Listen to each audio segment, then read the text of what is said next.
स्मरण करने वाले का, भजन करने वाले का, कीर्तन करने वाले का, मंत्र जाप करने वाले का कल्याण निश्चित ही करता है। आप जिस भाव से, जिस हृदय से, जिस भाव से, जिस चित्त से, जिस निर्मल मन से आप भगवान शिव को रिझाते हो, मेरा देव देव महादेव, मेरा शंकर, मेरा त्रिकालदर्शी, मेरा कैलाश, मेरा अविनाशी, मेरा शिव, उसको स्वीकार जरूर करता है।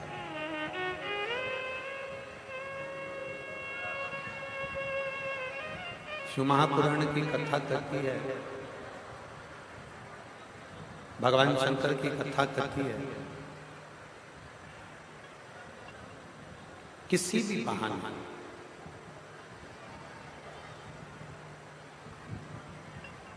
आप किसी भी तरह से, किसी भी बहाने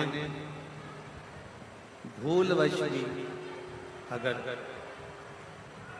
भगवान शंकर के मंदिर के सामने से निकल गए,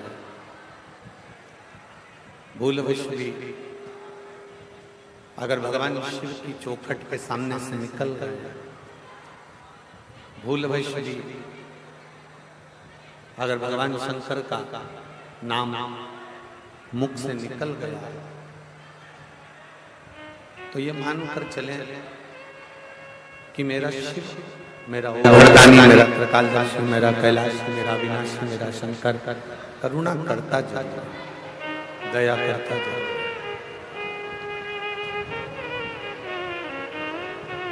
बस एक विश्वास, एक भरोसा, एक दृढ़ता,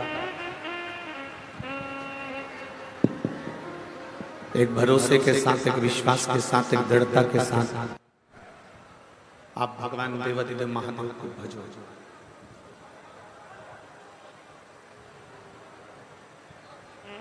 कल अपन ने कथा में श्रवण करा था कि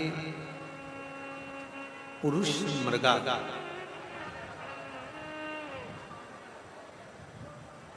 भगवान शंकर के वो भक्त हैं, भगवान शिव की वो भक्ति करते हैं, एक भी शिवलिंग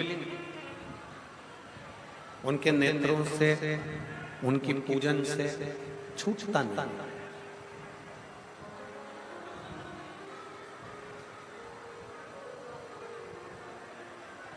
उनके नेत्रों से, उनकी पूजन से शिवलिंग छूटता नहीं। वो भगवान शंकर की पूजन में इतने लीन रहते हैं, भगवान शंकर की पूजन में इतने तल्लीन रहते हैं।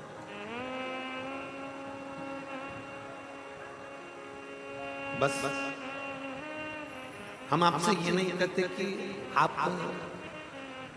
प्रत्येक मंदिर जाओ या प्रत्येक देवालय शिवालय की ओर जाओ, इसका प्रेशर बढ़ेगा। हम आपसे ये नहीं कहते कि आप प्रत्येक देवालय शिवालय जाइए, प्रत्येक शिव मंदिर में जाते रहिए, पर इतना सा निवेदन जरूर करेंगे, आपके नजदीक में जो शिवलिंग है, आपके नजदीक में जो शिवालय है, आपके नजदीक में जो शंकर भगवान का मंदिर है, आपके नजदीक में जो शंकर की चौखट है, उसके सामने से भी हृदय से, भाव से, उसके सम्मुख से भी अगर निकल कर चले गए, उसके सम्मुख से भी अगर निकल कर चले गए, तो मेरा ओगढ़दानी आपकी झोली खुशियों से भर जरूर देगा।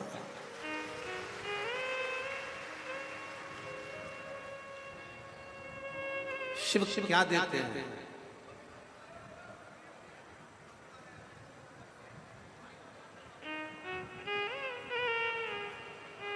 जहां कल हम जिस जगह पर जैन साहब के यहाँ पर सराफे वाले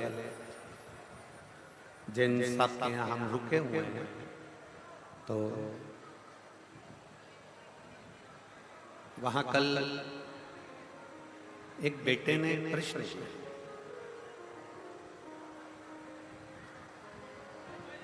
कि गुरुजी कथा में जाना क्या बहुत जरूरी होता है?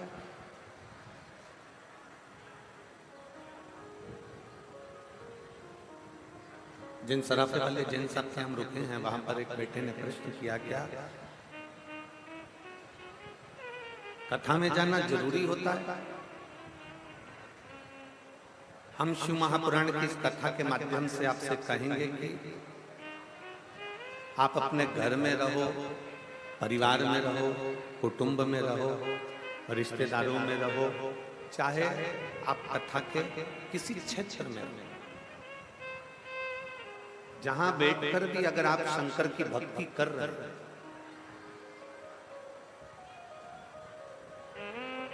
जहां बैठकर भी आप भगवान शंकर को अगर भज रहे हैं, जहां बैठकर भी आप शिव को याद कर रहे हैं, तो शिव महापुराण की कथा कहती है मेरा शंकर आपकी मनोकामना वहां बैठकर भी पूर्ण कर सकता है, पूर्ण कर सकता है।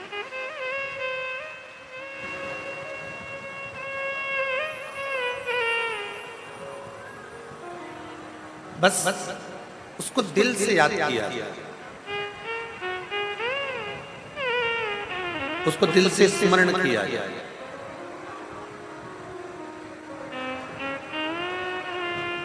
शिव महापुराण की कथा में हम क्यों जाकर बैठते हैं? मंदिर में एक लोटा जल चढ़ाने के लिए हम क्यों जाते हैं? भगवान देवादिदेव महादेव का भजन हम क्यों करते हैं? शिव की चौखट तक हम क्यों जाते हैं?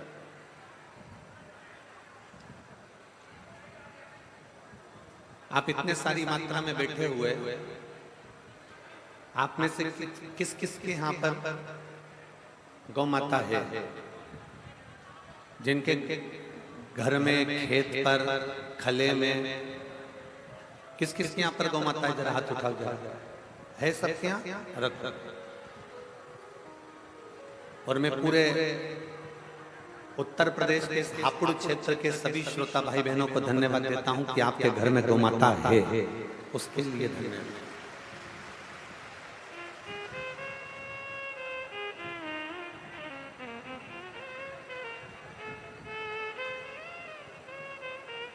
मैं संपूर्ण उत्तर प्रदेश वासियों को धन्यवाद देता हूं कि आप अपने घर में कम से कम गौ माता की सेवा तो कर रहे हैं,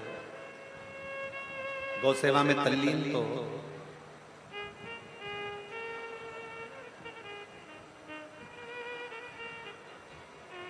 गौ माता के प्रति आपकी तत्परता तो है और होना चाहिए। अब जिनके यहाँ पर गौ माता है वो जानते होंगे कि गाय का यदि दूध निकालना है तो उसको खूंटे से बांधना पड़ता है।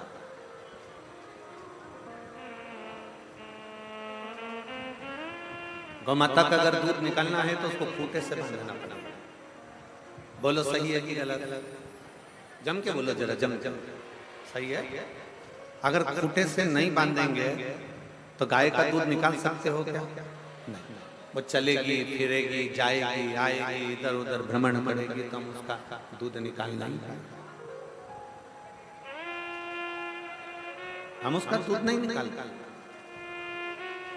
हमने गौ माता को खूंटे से बांध दिया, खूंटे से बांधा, फिर हमने उसका दूध निकाला। अब आपने देखा होगा कभी कभी खूंटा जो होता है ना वो ढीला हो जाता है, तो आप एक हथौड़ा लेकर, पत्थर लेकर उस खूंटे को ठोको।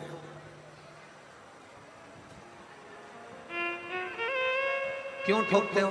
कि वो ढीला हो गया, वो ढीलापन आ गया उसमें, तो वो खूंटा उतर जाएगा, वो खूंटा निकल जाएगा, इसलिए उसको अपने पत्थर से आपने उसको हथौड़े से ठोका। आपने पत्थर से, हथौड़े से उसको ठोका।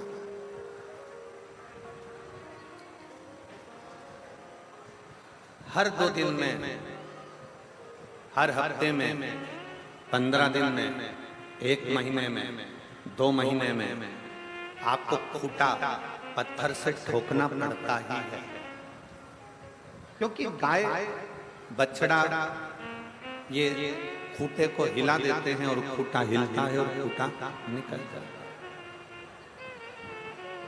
उसको ठोकना पड़ता है।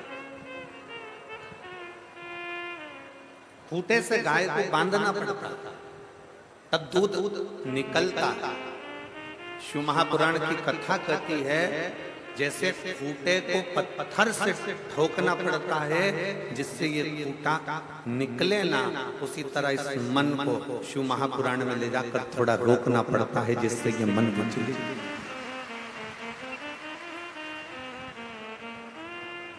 अब होगा क्या? मन रूपी गाय को शिव महापुराण रूपी खूंटे से बांध।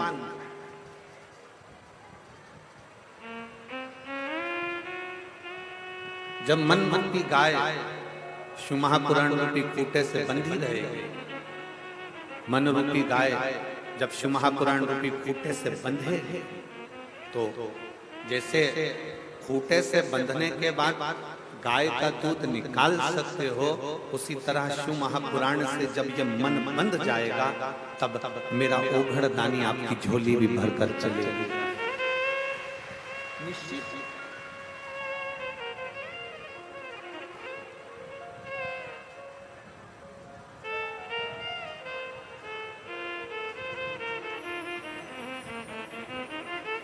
भक्ति कैसे करना है? भक्ति का क्रम क्या है? भक्ति करना कैसे है? भक्ति के बल पर हम क्या प्राप्त कर सकते हैं? भक्ति के बल पर हम कैसे, क्यों? अभी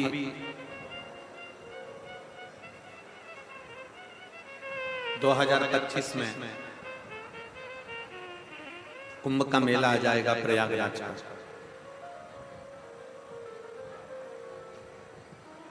आप और हम सब लोग कुंभ के मेले में क्यों जाते हैं? किस लिए जाते हैं? गंगा यमुना सरस्वती के उस संगम पर जाकर स्नान करते हैं, पूजन करते हैं, अर्चना करते हैं, स्मरण करते हैं। आखिर किस लिए, क्यों? हम किस कारण से प्रयागराज की इस पवित्र भूमि पर पहुंचते हैं? क्यों? क्योंकि वहां 3 कार्य होते हैं। पहला, पवित्र नदियों का स्नान हो जाता है। दूसरा, साधु संत सन्यासी तपस्वी साधक उपासक का दर्शन हो जाता है। और तीसरा, हम भारतीयों को, हम सनातनियों को अपनी संस्कृति का ज्ञान हो जाता है कि हमारी संस्कृति हमारा धरोहर है।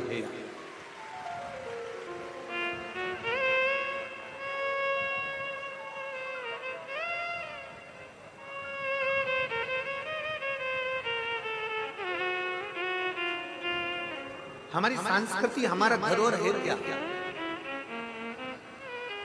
मैं माननीय उत्तर प्रदेश के यशस्वी मुख्यमंत्री माननीय योगी जी को धन्यवाद देता हूं कि उत्तर प्रदेश में सारे प्रदेशों में कुंभ लगता है, सारे प्रदेशों में कुंभ लगता है, पर उत्तर प्रदेश की पवित्र प्रयागराज की भूमि पर माघ के महीने में तो हर साल कुंभ लगता है। लोगों का एक कुंभ समानना भारी पड़ जाता है। और मैं माननीय योगी जी को, मुख्यमंत्री जी को साधुवाद देता हूं कि जिनके नेतृत्व में जो कुंभ लगता है वो कुंभ देखने लायक और भगवान की विरल भक्ति को धारण करने लायक, एक शिव तत्व को प्राप्त करने। भक्ति किसको कहते हैं? भक्ति का मतलब यह नहीं है कि मस्तक पर तुमने त्रिपुंड लगा लिया और भक्ति हो गई। भक्ति का मतलब यह नहीं कि तुमने चंदन लगा लिया और भक्ति हो गई। भक्ति का मतलब यह नहीं कि गले में तुमने माला पहन ली और भक्ति हो गई। भक्ति का मतलब यह नहीं कि तुम मंदिर जाकर बैठ गए और भक्ति हो गई। भक्ति का मतलब यह नहीं है कि तुम अपना घर छोड़कर तीर्थ में जाकर बैठ गए और भक्ति हो गई। भक्ति का मतलब यह नहीं है कि तुम मंदिर, देवालय, शिवालय छोड़कर चले जाओ और भक्ति, देवालय शिवालय में जाकर बैठ जाओ और भक्ति हो गई। शिव महापुराण की कथा कहती है भक्ति का मतलब है अपने घर में रहकर, अपने घर में जो रह रहे हैं, बस उनके दिल की बात को अपने दिल में बिठा लेना और उनके लिए कुछ ना कुछ अच्छा कर देना भी भगवान शंकर की भक्ति है, शिव की भक्ति है। सीखो मेरे महादेव से, सीखो मेरे देवाधिदेव महादेव से, सीखो मेरे भगवान शंकर भगवान से। भगवान नारायण ने माता लक्ष्मी को अपने चरणों के पास रखा, ब्रह्मा जी ने ब्रह्माणी को अपने पास में रखा, इंद्र ने इंद्राणी को अपने पास में रखा। जितने भी देवता हैं उन्होंने अपनी पत्नी को अपने पास में रखा। केवल एक देवाधिदेव महादेव से हैं जो अपनी पत्नी को पास में नहीं, अपनी पत्नी को अपने स्थान से ऊंचा रखते हैं और सम्मान दिलाते हैं।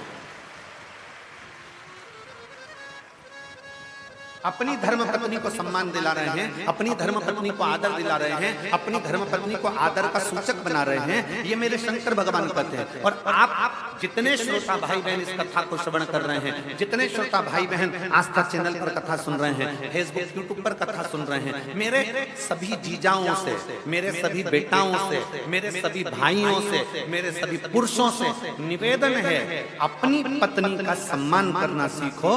उसको चार लोगों में गाली देना नहीं, अपशब्द कहना नहीं, ताने देना नहीं, उसके ऊपर शस्त्र उठाना नहीं, उसके ऊपर हाथ उठाना नहीं, ये सीख। और यदि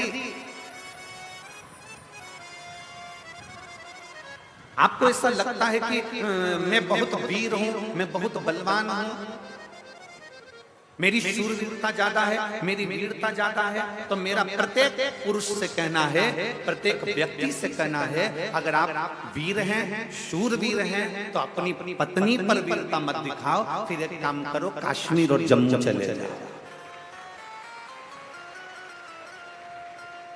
अगर आप वीरता की बात करते हो कि मैं वीर हूं, वीरता अपनी धर्म पत्नी पर नहीं, वीरता अपने घर की स्त्रियों पर नहीं, वीरता अपने घर की नारी पर नहीं, वीरता अपने घर की स्त्रियों पर, नारियों पर, अपनी पत्नी पर, अपने घर की माता पर, अपने घर की स्त्रियों पर नहीं। वीरता दिखाने का जब समय आए तब वीरता दिखाओ। वीरता दिखाने का समय आए जब सनातन धर्म के लिए कोई अपशब्द कहे तब जाकर खड़े हो जाओ, तो तुम्हारी वीरता संभव,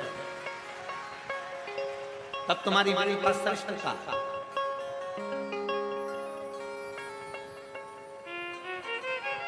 और मैंने तेरे ही भरोसे बाबा, तेरे ही भरोसे हवा बिच उड़ती जवानी बाबा, डोर हटो छठी में कटी भोले में तेरी पतंग, शंभो में तेरी पतंग, हवा बिच उड़ती जवानी बाबा, डोर छठी में कटी भोले में। शिव तत्व कह रहा है, भक्ति किसको कहता है? सिर पर तिलक लगा लेना भक्ति नहीं, गले में माला पहन लेना भक्ति नहीं, बहुत लंबे बाल बढ़ा लेना भक्ति नहीं, कपड़े बदल लेना भक्ति नहीं है, घर छोड़ देना भक्ति नहीं है। शिव महापुराण की कथा कहती है, अपने जीवन काल में किसी दुखी के, किसी तकलीफ मान के, किसी कष्ट मान के नेत्रों के अश्रु पहुंच देना, ये भी शिव भक्ति है, ये भी शंकर का।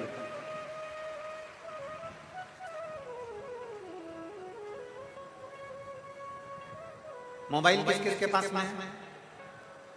जम के बोलो जरा, सबके पास है? ठीक है।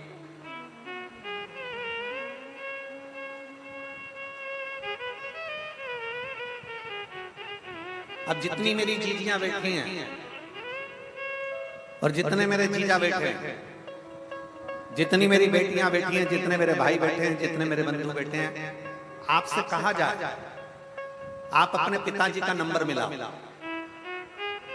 आपसे कहा जाए कि आप अपने पापा को, अपने पिता को, अपने बाबू को फोन लगाओ।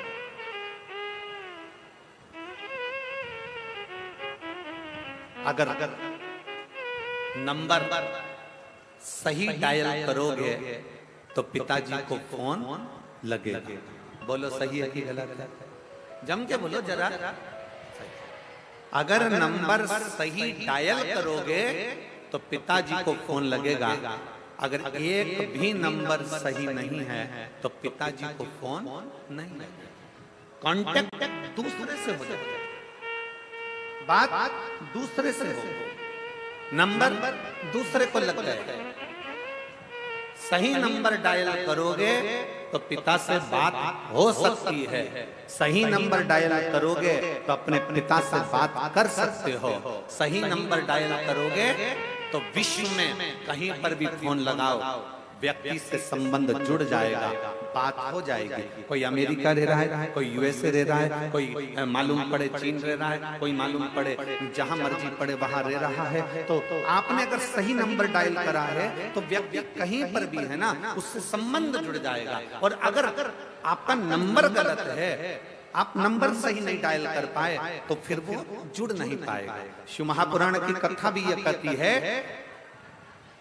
भगवान शंकर की कथा भी ये कहती है कि श्री शिवाय नमस्तुभ्यम शिव महापुराण का वो अक्षर है, शिव महापुराण का वो मंत्र है, शिव महापुराण का वो शब्द है कि एक बार अगर कोई डायल करता है तो मेरे पिता शंकर से उसकी बात हो जाती है।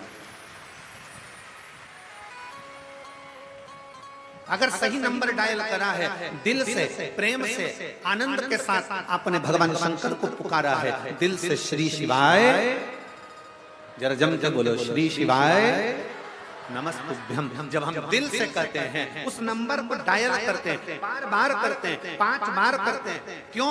शिव महापुराण की कथा होती है, भजन के बाद आपसे कहते हैं कि बैठ जाओ, बैठने के बाद भगवान को पुकारो, सब लोग साथ में मिलकर श्री शिवाय नमस्तुभ्यम बोलो। क्यों कहते हैं? और एक बार नहीं 5 बार बुलवाते हैं। उसका कारण ये रहता है कि कभी भी उस नंबर को डायल कर रहे हो, 1 बार में नहीं लगा, 2 बार में नहीं लगा, 3 बार में नहीं लगा, 4 बार में नहीं लगा, 5 बार में लगेगा। तो आप जब भगवान शंकर के उस मूल स्मरण को श्री शिवाय नमस्तुभ्यम, श्री शिवाय नमस्तुभ्यम, श्री शिवाय नमस्तुभ्यम, श्री शिवाय नमस्तुभ्यम, उस मंत्र का बार बार उच्चारण कर रहे हैं, उस मंत्र को बार बार पुकार रहे हैं, बार बार अपने मुख से ओम नमः शिवाय, बार बार अपने मुख से नमः शिवाय, बार बार अपने मुख से श्री शिवाय नमस्तुभ्यम जब बार बार कर रहे हैं तो वो डायल एक दिन हो ही जाता है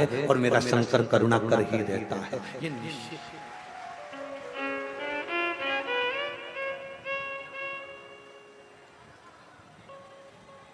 शिव कृपा करता है।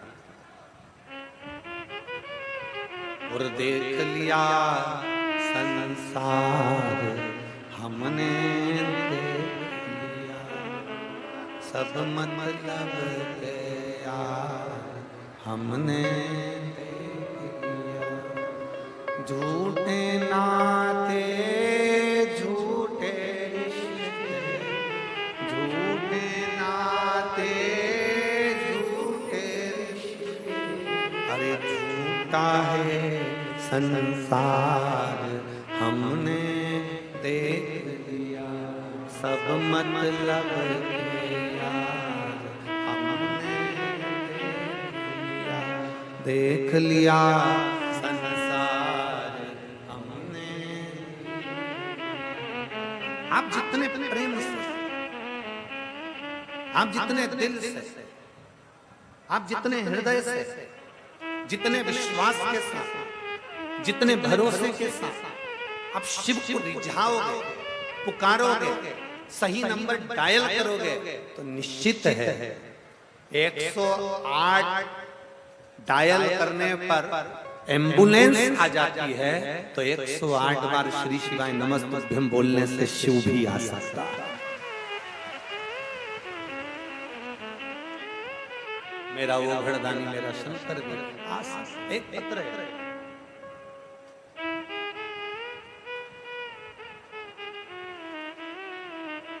मैं सोनम महरवाल, पति मनोज महरवाल, जिला शामली, उत्तर प्रदेश की निवासी हूँ। कहीं बैठी हो तो हाथ हिला सकती हैं, आती हैं। आ जाइए, बेलपत्र ले जाओ, जाओ। मैं सोनम महरवाल, बेटी आई है कि साथ में आई है, उसको भी ले आ सकती है तो ले, नहीं आ सकती तो बैठे रहने दो उसको। आप आ जाइए। मैं सोनम महरवाल, पति मनोज महरवाल, जिला शामली, उत्तर प्रदेश के निवासी हूँ गुरुदेव। उत्तर प्रदेश के निवासी हूँ। मेरा मोबाइल नंबर ये है गुरुदेव। मेरी बेटी गुंजन, जिसका जन्म 18 सितंबर 2014 में हुआ, 2014 में जिसका जन्म हुआ, जो कि बचपन से ही मानसिक और शारीरिक विकलांग थी, जिसके मुंह से लार टपकती रहती, जमीन पर बैठी रहती, कभी भी खड़ी नहीं होती, सरक सरक कर चलती, हाथ पीछे मुड़े रखते और गर्दन एक तरफ से लटकी रहती थी। गुरुदेव, मुंह से कुछ बोलती नहीं थी, उसका एक हाथ पीछे मुड़ा रहता, राल टपकती रहती, गर्दन टेढ़ी रहती और कभी खड़ी नहीं हुई, बिठा दो तो बस खसक खसक कर चलती थी और मानसिक विकलांग। डॉक्टरों का परामर्श लिया पर उन्होंने साफ मना कर दिया और कहा इसका कोई इलाज नहीं है, ये ऐसी ही रहेगा। गुरुजी, सुनकर बहुत दुख हुआ। लड़की का जीवन अब करूं तो करूं क्या? गुरुदेव, मुझे किसी ने आपकी कथा के बारे में बताया। आप लोग एलईडी पर आस्था चैनल पर पत्र पढ़ सकते हो, जो पत्र हम यहाँ पढ़ रहे हैं वो आप लोग एलईडी पर आस्था चैनल पर पढ़ सकते हो। मुझे किसी ने आपकी कथा के बारे में बताया और एक लोटे जल की महिमा बताई। आपकी कथा को सुनना प्रारंभ किया, आपके बताए हुए पशुपतिनाथ व्रत को किया। मेरा पहला पशुपति व्रत था। मैंने उस दिन अपनी बेटी से बोला, गुंजन इधर आ।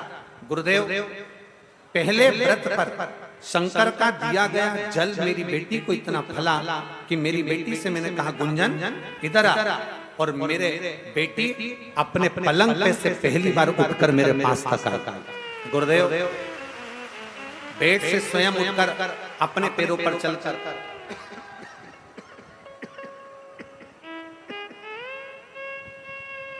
बेड पर से उठकर अपने पैरों पर चलकर मेरे पास आई।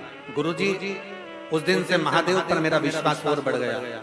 महादेव की ऐसी कृपा है गुरुदेव, अब मेरी बेटी के मुंह से लार टपकना बंद हो गया और वो चलने भी लगी।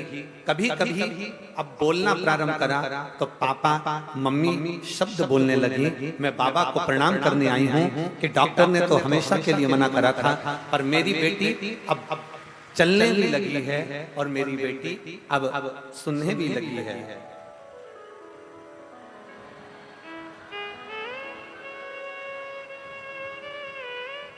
शिव तत्व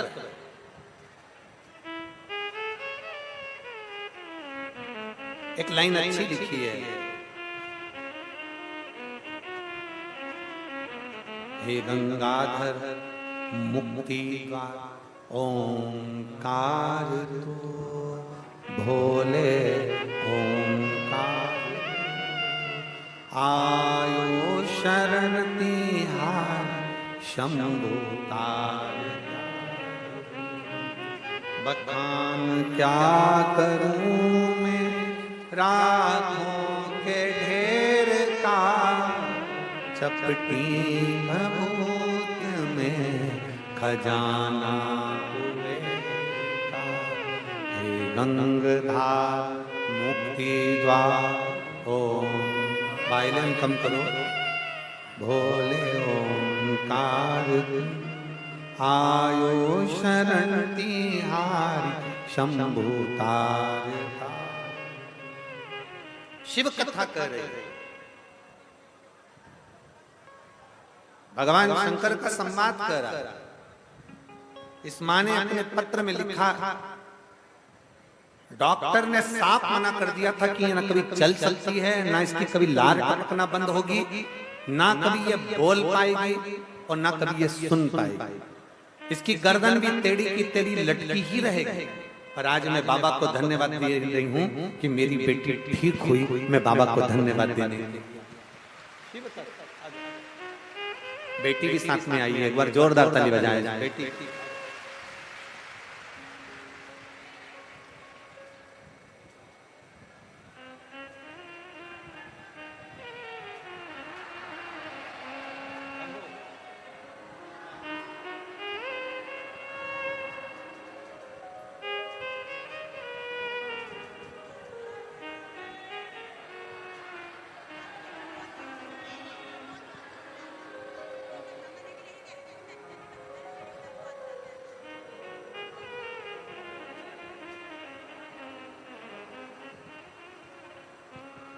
खिसक खिसक कर चलती थी, मुंह में से राल बहता रहता था इससे। गर्दन पूरी टेढ़ी हो गई थी, हाथ पूरा टेढ़ा हो गया था पीछे, और पलंग पे से उठ नहीं पाती थी। पहली बार पशुपतिनाथ का व्रत किया, शंकर का चढ़ा हुआ जल बेटी को दिया और आवाज लगाई, गुंजन मेरे पास आ। और बेटी पहली बार पलंग पे से उठकर मां के पास आई। ये